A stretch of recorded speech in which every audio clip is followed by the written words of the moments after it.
I'm Randy Efron from Skyscraper Property Capital, and this episode is part 3 of the CMBS Loan series for commercial, multifamily, and hospitality real estate.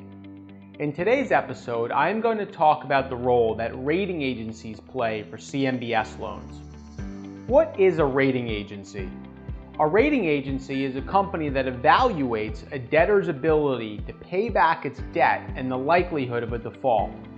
The 3 primary rating agencies are Standard & Poor's, Moody's, and Fitch. So what do rating agencies rate for CMBS loans? Well, when a CMBS lender makes a loan, they are making it so that they can sell it into a securitization, which is effectively a pool of other CMBS loans created by multiple CMBS loan originators.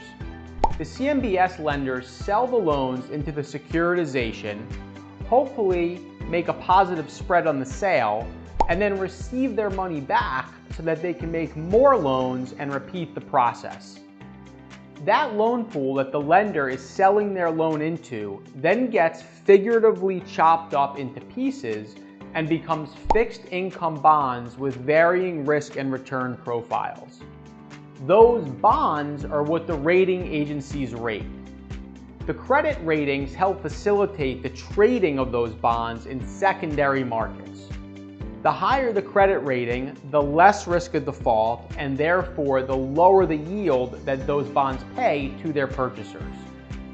The lower the credit rating, the higher the risk of default, and therefore the higher yields that those bonds pay to their purchasers. For CMBS loans, let me give you a visual to help me explain this a little bit better. Think of the CMBS loan pool as a skinny 100-story skyscraper that is shaped like a rectangle. If the average loan-to-value ratio of the loans in the CMBS pool equals 70%, the first 70 stories of the skyscraper would represent the CMBS pool, while floors 71 through 100 would represent the equity in the properties that serve as the collateral for the loan pool. From a fire safety standpoint, the bottom floors of the building are probably the safest, and the top floors are the riskiest. Since equity investors take on more risk than lenders, the top floors of the building represent the equity in this example. Now, what CMBS bond investors have the ability to do, figuratively speaking, is purchase certain sections of floors within the building between floors 1 through 70. Again, this is meant to be a visual example to help explain the concept. No one is actually purchasing floors in the building. So, sticking with this example, if bond investor A purchases floors 60 through 70, while bond investor B purchases floors 20 through 30, are they incurring the same level of risk, and should they receive the same rate of return on their bonds? The answer is no. They are not incurring the same risk, and they should not receive the same rate of return. Why? Well, because we already said that the higher the floor, the higher the risk, and therefore the lower the yield that the investor should receive. The bottom floors are safer than the higher floors. Said another way, floors 20 through 30 represent a 20% to 30% LTV loan, while floors 60 through 70 represent a 60% to 70% LTV loan. The higher the LTV, the greater the risk, and therefore the greater the yield that the bond investor should receive. Credit rating agencies assign different credit ratings to the different sections of the floor throughout the building. The higher the floor in this example, the lower the credit rating. The lower the floor in this example, the higher the credit rating. Let me explain this further with another example. Let's assume that the value of the building decreases 10% every year during the 5 years after the CMBS securitization is closed. In year 1, for visual example purposes, floors 91 through 100 are demolished.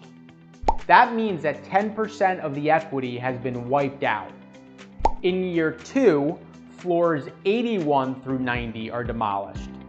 Now, 20% of the equity has been wiped out. In year 3, floors 71 through 80 are demolished. Now, 30% of the equity has been wiped out. Therefore, in year 3, the bond investors that purchased floors 60 through 70 no longer have the 30% equity cushion above their debt that they once had when they purchased their bonds. Now, in year 4, when floors 61 through 70 are demolished, the bond investors' investment is wiped out and they suffer a loss. However, all of the other bond investors that purchase floors 1 through 60 are still okay because there is enough value in the building to sell it and pay off their portion of the CMBS loan. However, in year 5, when floor numbers 51 through 60 are demolished, the bond investors that purchased those floors get wiped out too, even though the bond investors that purchased floors 1 through 50 remain safe. For the investors that purchased floors 20 through 30, the value of the building would need to decline by more than 70% before their investment is wiped out. They are in a much safer position than the bond investors that purchased the floors above them. For that reason, the credit rating agencies would assign a higher, more favorable rating to floors 20 through 30 than they would assign to floors 60 through 70. Consequently, since floors 20 through 30 have higher credit ratings and are safer than the higher floors, they will also pay a lower yield to those bond investors. The other thing to keep in mind is that when borrowers make their loan payments every month, the money is being distributed to the safest bondholders first and the riskiest bondholders last.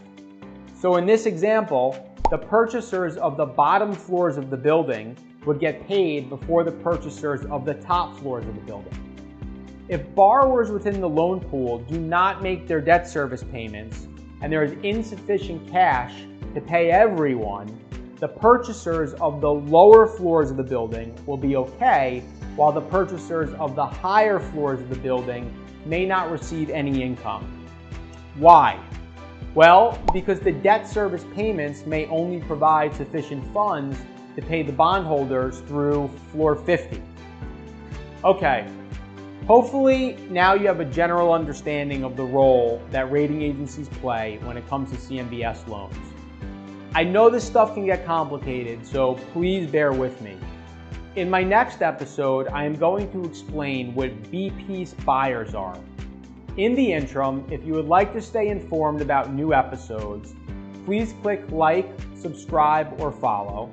Alternatively, if you would like to improve your capital raising process, reduce the cost of your debt or your equity, or have a real estate finance-oriented CFO on your team without incurring any overhead to have them, please send me an email at randy.efron@skylattice.com. Thanks, and I'll see you next time.